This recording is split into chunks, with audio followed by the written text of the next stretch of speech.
Bonjour, alors on va continuer notre tutoriel sur PHP. On va commencer par les instructions de boucle.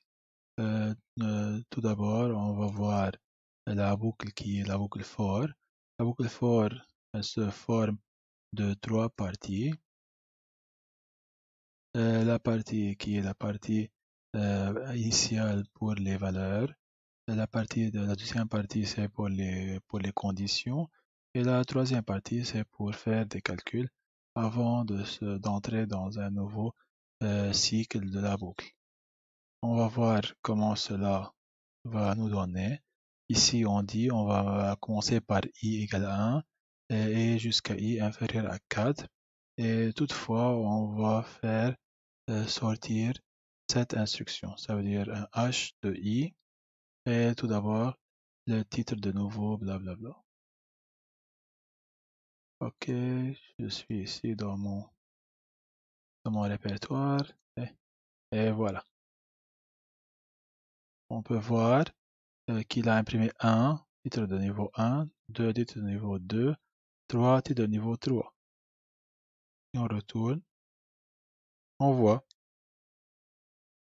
qu'il a tout d'abord inséré ici le 1, et ici le 1, ici le 1, ici le 1. Pour le browser, notre browser, pour le client, c'est h de 1 et h de 1. Première fois. Deuxième fois, h de 2, h de 2.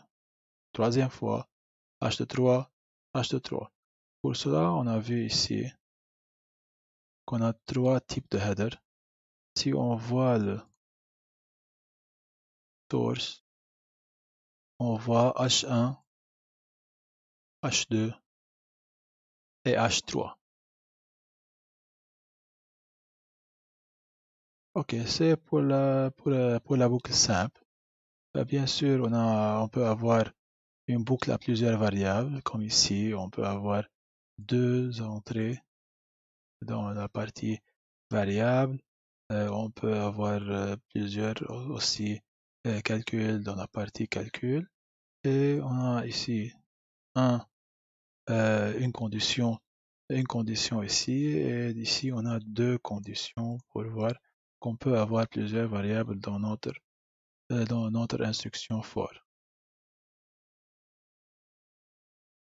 On va voir comment cela se passe. Et voilà. 0 plus 10, 1 plus 9, 2 plus blablabla. Et ici 0 is 10, var1 is 9, 2 is 8, blablabla. On va voir comment ça passe. Ici, il commence avec i avec 0 et j commence avec un 10. Et puis, il va faire bien sûr la condition sur i. Quand il exécute cela, le i incrémente par 1, le j décrémente par 1 aussi. Et il va faire le cycle, tout d'abord pour imprimer toutes les choses qu'on a vues. Même chose ici, aussi i allant de 0, $k allant à $k allant de 10, et elle va incrémenter, décrémenter pour nous donner les valeurs qui sont ici.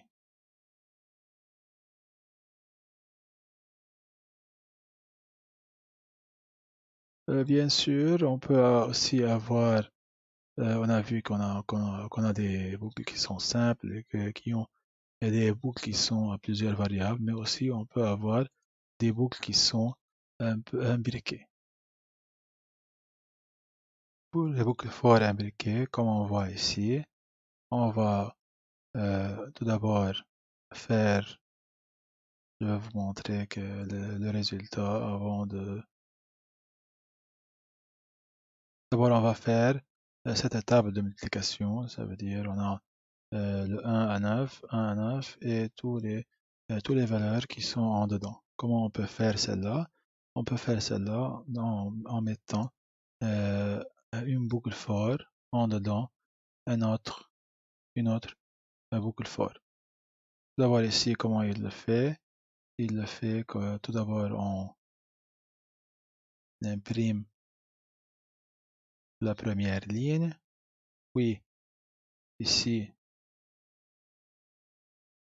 on fait tout le calcul en termes de pour remplir les différentes colonnes et bien sûr I fois J ici pour faire le calcul et enfin il met cette instruction pour faire la clôture de notre table. Et on revoit la solution et voilà.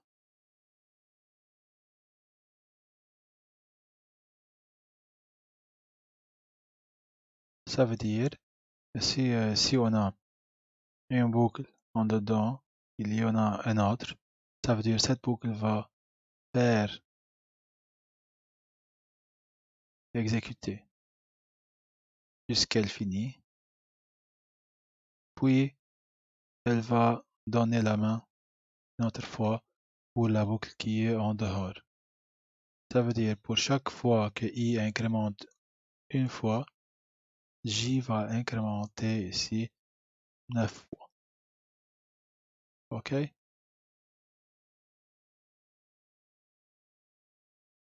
bien sûr, on a aussi on a vu les boucles qui sont les boucles for each quand on a parlé des tableaux, des arrays. Et ici, je vais vous montrer aussi un peu un exemple comme un rappel sur le tableau et sur la boucle for each parce qu'elle est très importante et elle est très utile. Ici, on a un tableau, un array qui a comme clé 1 blue et comme clé 2 pour la rouge. Et on va ici imprimer. La première fois, c'est pour imprimer les valeurs. La deuxième fois, on va imprimer les clés et les valeurs. On va voir comment cela va nous donner. Et voilà. Rouge, clé 1, c'est la clé. Et bleu, c'est la valeur. Clé 1, clé 2 et la valeur. On va revoir le code. Alors, for each, $tab, c'est notre $tab ici. Bien sûr, c'est notre $tab ici. Qu'est-ce qu'on dit ici? On dit, je veux pour chaque valeur qui se trouve dans notre tableau, faire tel et tel et tel. Dans la deuxième boucle, on dit en plus, pour chaque tableau, pour chaque array, qui a la clé et la valeur, je veux pour chacune de ces deux, je veux faire imprimer ici ces valeurs.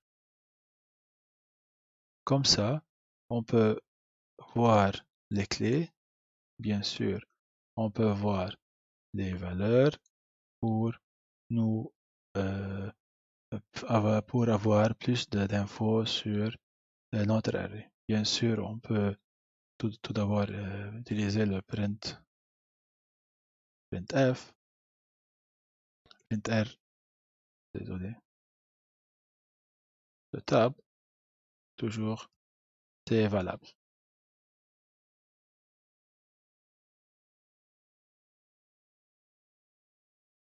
Et on voit, voilà.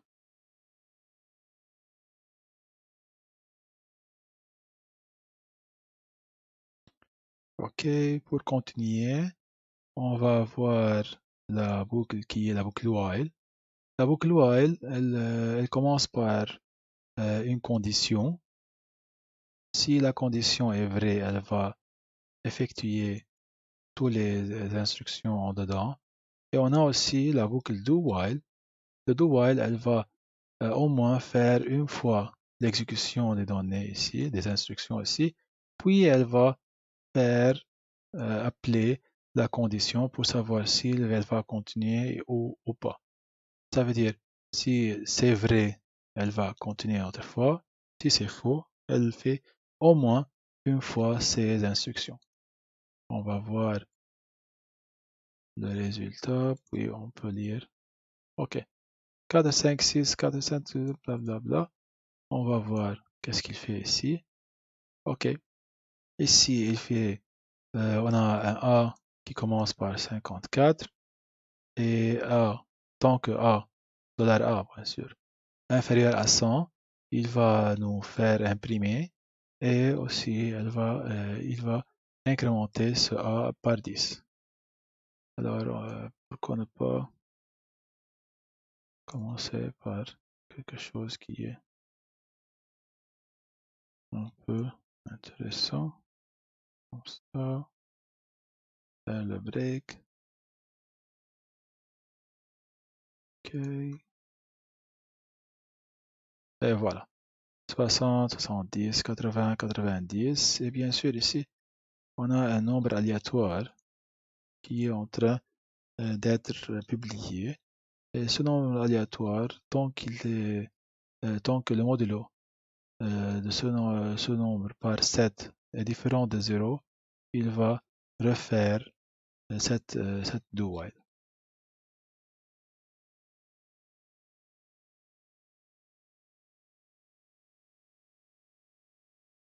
OK.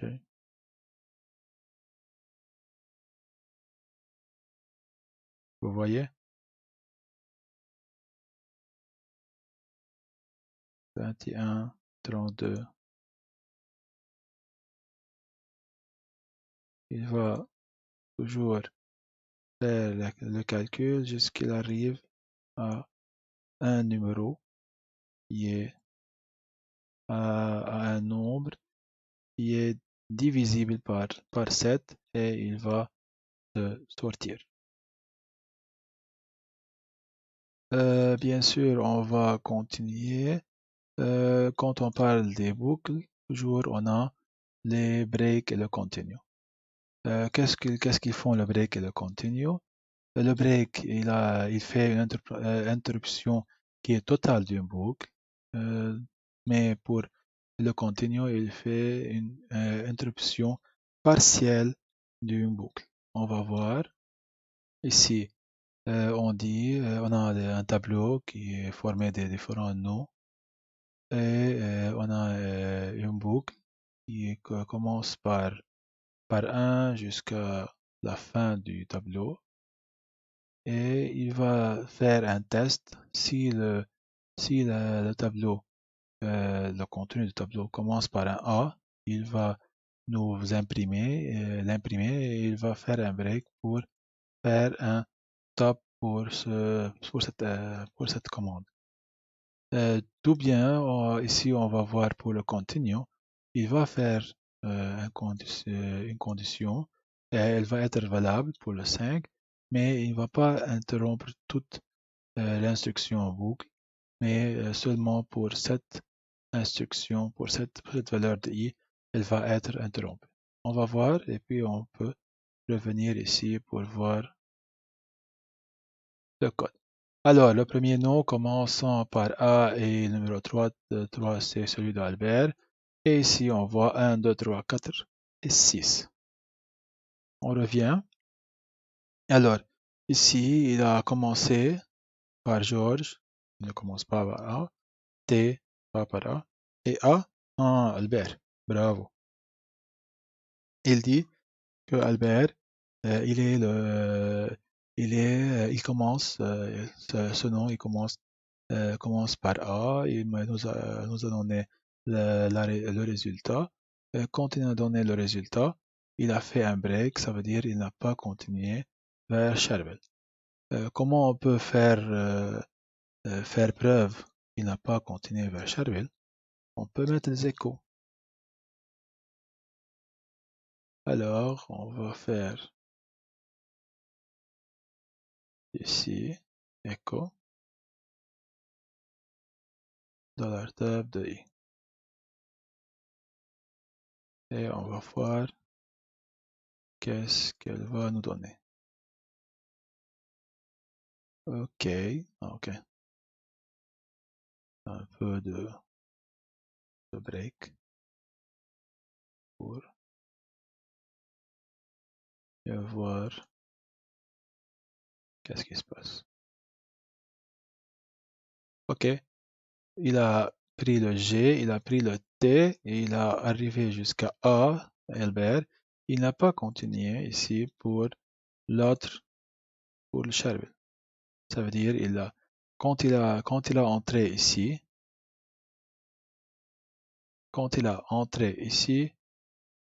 c'est fini. Il a fait un break et il est sorti de cette boucle. Tant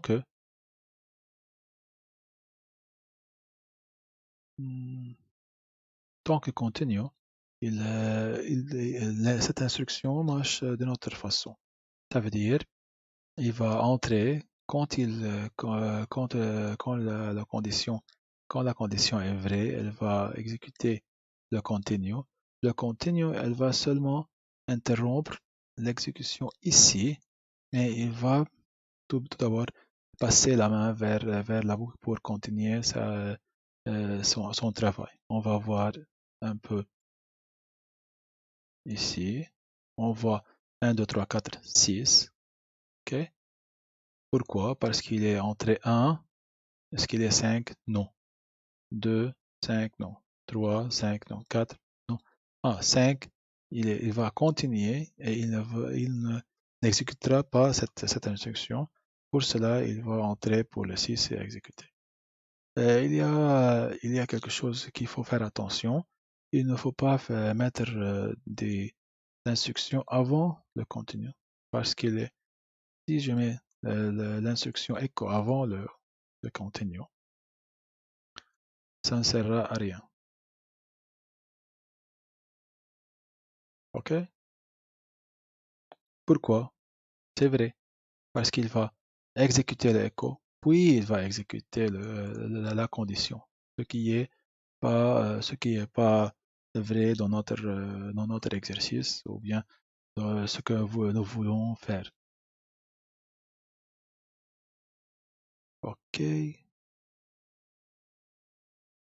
Je vais la mettre comme ça.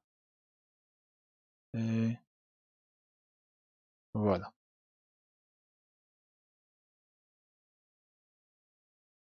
OK. Et finalement, pour cette vidéo, je vais vous montrer la chaîne de caractères. OK.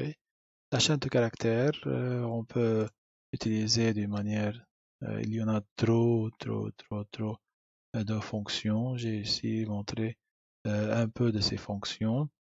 Ici, je montre string to lower, string to lower, string to upper, upper character first, upper character words, ici.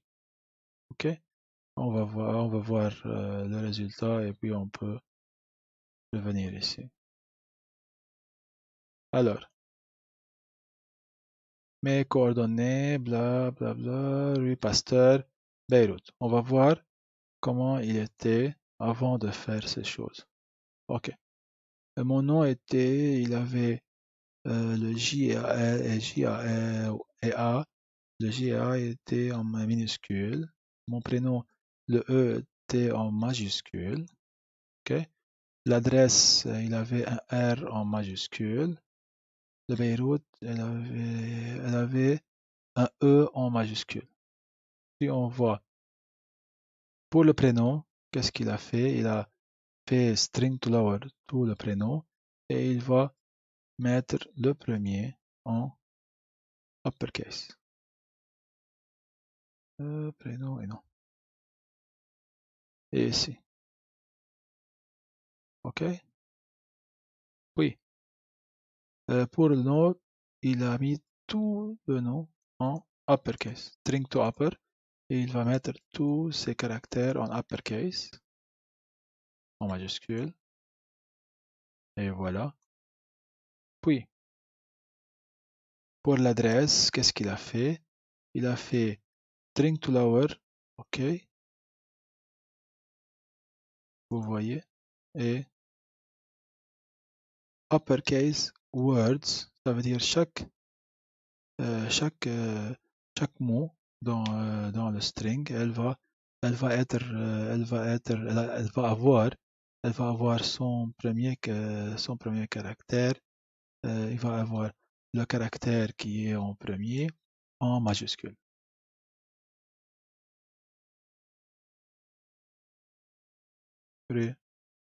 Pasteur. Et finalement, la ville, string to upper, il va mettre tous les caractères. Il va mettre tous les caractères en uppercase. C'est ce qu'on voit ici. Et je vois ici qu'on n'a pas utilisé le mail. Je ne sais pas pourquoi. Ok, go. $mail. Ok.